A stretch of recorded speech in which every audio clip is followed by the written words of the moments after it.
환율이 대폭락을 하고 있습니다. 이 상황이면은 수출 기업들은 다 죽는다. 당장 금리 인하가 시급한 상황입니다. 자, 지금 환율이 대폭락을 하고 있기 때문에 달러를 팔고 원화를 산다는 거죠. 그렇게 되면은 수출 기업들의 수출 채산성이 떨어지게 됩니다. 이것을 막기 위한 가장 적절한 조치가 금리 인하입니다. 네. 자, 그래서 지금 왜 지금 환율이 이렇게 폭락을 하죠? 자, 여러분들이 하루 일찍 제가 지금 방송을 하기 때문에 자, 전날 걸로 보겠습니다. 26원이 폭락을 했어요. 그래서 어제자 기준으로 여러분들이 보시는 1246원이 됐습니다. 심각합니다. 이거 하락 속도가 너무나 가팔라요. 그럼 왜 이렇게 갑자기 환율이 이렇게 폭락을 하는 겁니까? 이유는 하나밖에 없습니다. 물가 둔화죠. 물가 둔화. 자, 한국에 지금 보시면은 기대 인플레이션이 지금 3% 밑으로 떨어져 버렸습니다. 당연히 어떻게 되겠습니까? 인플레에 대한 우려가 없기 때문에 원화를 사고 달러를 판다는 겁니다. 자, 여기서 나타나는 현상은 우리가 아까도 서두에서 말씀드렸듯이 한국은 수출로 먹고 사는 나라입니다. 수출 기업들의 채산성, 수출 채산성이 악화된다는 거다. 이 문제를 해결하는 방법은 딱 하나밖에 없습니다. 금리 인하밖에 없어요. 금리 인하. 그러니까 원화를 팔고 달러를 사도록 해서 환율을 적정 수준으로 맞추는 수밖에 없다. 자, 이것이 유일한 해법일 수밖에 없다는 겁니다. 우리는 수출로 먹고 사는 나라이기 때문에 우리는 이제 원자재를 수입하죠. 원재료를 수입해서 가공을 해서 다시 그것을 수출로 해서 파는 나라입니다. 그렇기 때문에 이 환율이라는 것은 절대적입니다. 자, 그래서 지금 환율이 만약에 1200원을 밑으로 떨어지게 되면은 우리가 이렇게 굉장히 심각해져요. 우리가 이전 방송에서 말씀드렸지만 1200으로 밑으로 떨어지게 된다. 우리나라 일자리 다 잃습니다. 수출 기업들 대부분의 수출 기업들이기 때문에 삼성, LG, 여러분들 SK, 현대자동차 다 수출해서 먹고 살죠. 자, 여기서 일자리를 대폭적으로 잃기 때문에 금리 인하는 내일 당장 빨리 해야 됩니다. 미국 눈치 보면 안 됩니다. 왜 지금 미국을 눈치 보고 있습니까? 그런데 어이 된 일인지 어떻게 된 일인지 지금 참 신기한 일이 벌어지고 있습니다. 금리 또 올린대요. 그래서 베이비 스텝 올린다고 해서 0.25%또 올린다 그래요. 이 무슨 장난질입니까? 그러면 이 어떻게 되겠습니까? 자, 여기서 금리를 돌리게 되면은 환율은 더 떨어지겠죠.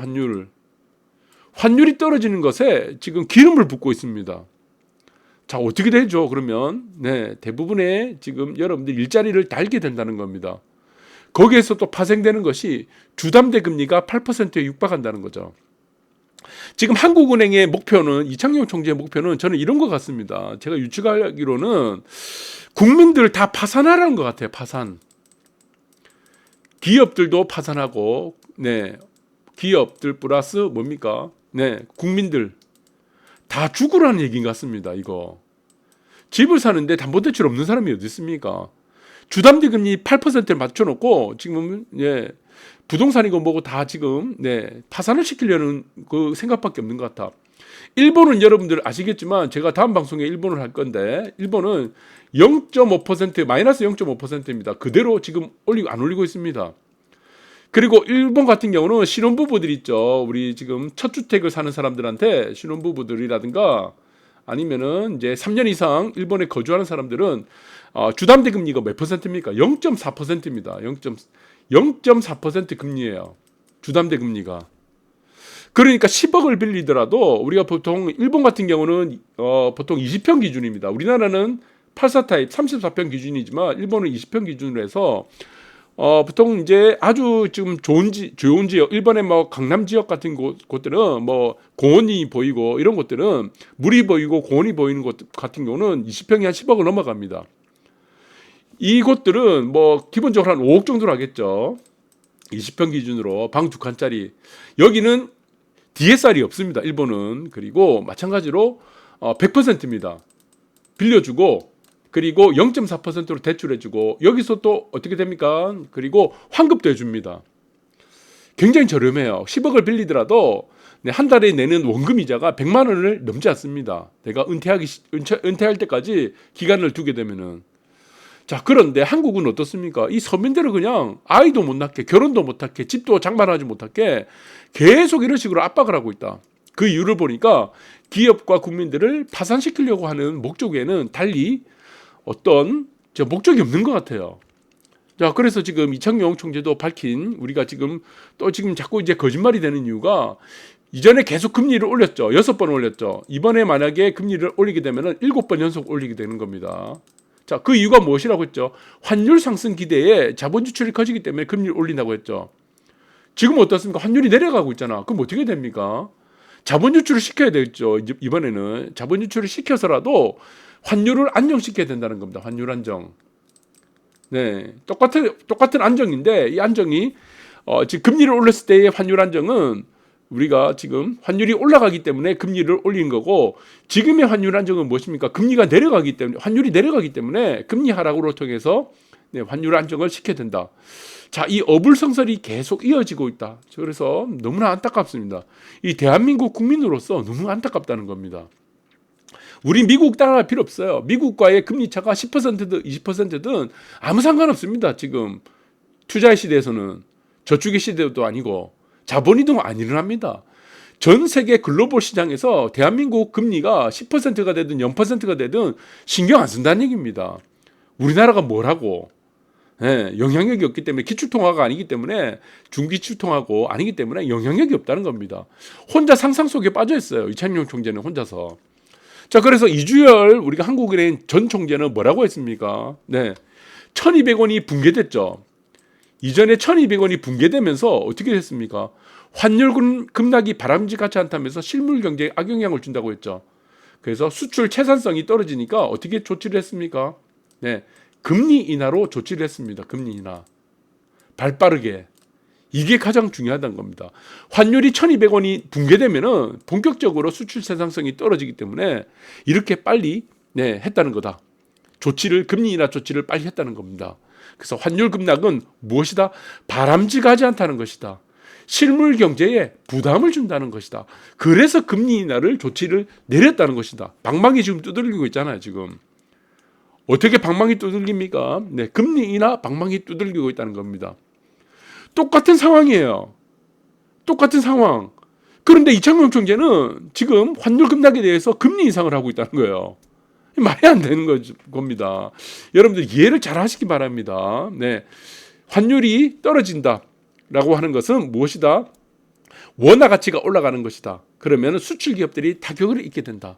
그 타격을 입는 것을 전 국민들이 다 타격을 입게 되겠죠.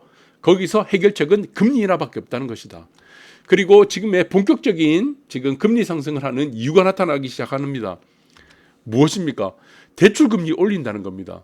그리고 예금 금리를 내리는 거예요. 이게 뭐 하는 작태입니까? 이렇게 되는 구조가 어떻게 됩니까? 예대 마진이 커지죠. 예대 마진. 예대 마진이 무엇입니까? 대출 금리가 있고 우리 여수신 금리라고 합니다. 대출 금리와 그리고 예금 금리가 있습니다. 예금 금리와 대출 금리의 차이가 무엇입니까? 이게 바로 예대 마진입니다. 그러니까 수신 금리 그리고 여신 금리, 여신은 빌려주는 거고 수신은 예금 금리라는 거죠. 이 차이가 커지면 어떻게 되겠습니까? 이 갭이 커져요. 이 갭이 계속 커집니다. 그러면은 은행들이 이익이 커집니다. 이익이. 당연히 은행은 무엇으로 먹고 삽니까? 우리나라 은행들은 예대 마진으로 주로 먹고 삽니다. 그러니까 서민들의 머리에 빨대 꽂아가서 다 빨아먹는 걸로 먹고 산다. 그러나 미국의 웰스파고 같은 은행들, 여러분들 잘 알 겁니다. 최고의 은행이 어디입니까? 웰스파고죠. 그리고 일본의 은행들이 있습니다. 일본의 은행들, 일본입니다. 미국의 은행, 일본의 은행, 그리고 유럽 이런 은행들은 이제 전통적인 은행들은 예대 마진이 사실 크지가 않습니다.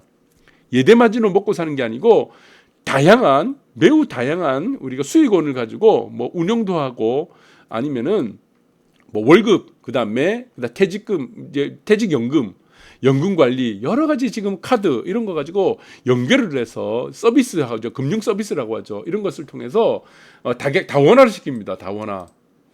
그래서 수익원을 다원화시켜서 수익을 만들죠. 우리나라 은행 같은 경우는 이 상업은행입니다. 커머셜 뱅크. 외국의 은행은 주로 이제 인베스트먼트, 인베스트먼트 뱅크라 해서 IB라고 해서 다양한 수입원을 갖고 우리나라 은행은 커머셜 뱅커 CB라고 해서 그냥 예대마진 하나밖에 없어. 자, 그래서 이거는 저는 굉장히 아니라고 봅니다. 대출금리만 올리고 예금금리는 떨어지게 되면은 금리를 올리는 주 목적이 여기서 만약 발생한다 그러면은 자, 여기서 발생하는 거는 결국에 정답이 뭡니까 이게? 국민들이죠. 국민들 다 죽는다는 거죠. 이거 다 죽는다. 자, 이것을 자꾸 부추기고 있다. 누가? 한국은행 이창용 총재. 여러분들 맞박에 잘 새기시기 바라고. 그러면 이제는 오늘 또 지금 얘기가 나왔어요. 뭡니까? 금융위에서 지금 뭡니까? 최고금리 최대 27.9%로 해서 무엇을 올렸습니까? 최고금리 법정 최고금리입니다. 법정 최고금리. 네, 사채 시장 그리고 사금융 시장 불법은 아니고 대부업. 자, 이것은 양날에 좀 칼이 있습니다. 양날에 칼이 있는데 자, 이것들 국민들을 이쪽으로 다 몰아넣는 거다. DSR을 지금 또 만들어놨잖아. DSR. 일본 같은 경우는 선진국 같은 경우는 DSR 없습니다. 뭐 바제스 이런 거 없어요. 네, 우리가 직업만 확실하고 지금 신혼부부들 같은 경우는 사회초년생 첫 주택이죠. 첫 주택을 구매하는 사람들은 저금리 0.4% 금리를 가지고 100% 해줍니다. 100%. 아니면은 미국 같은 경우는 90%, 일본은 거의 100%를 해줘. 거기다가 이자도 환급을 해줍니다. 환급도. 네, 그래서 이런 것들을 장기적인 어떤 계획을 갖고 지금 이렇게 해야 되는데 금리를 올렸다 안 내렸다 그냥 막 지금 우리나라가 미국처럼 이렇게 고용이 일자리가 탄탄하지 않는 국가에서는 이게 가장 위험하다는 발상이다. 저는 그렇게 보고 있다. 그래서 금리를 올리는 주목적이 무엇입니까? 이런 부분을 한번 생각해야 될 것 같아요. 한국은행에서. 자, 이것을 갑자기 또 만들어놨죠. 27.9%로 대출받고 살아라. 개돼지들아.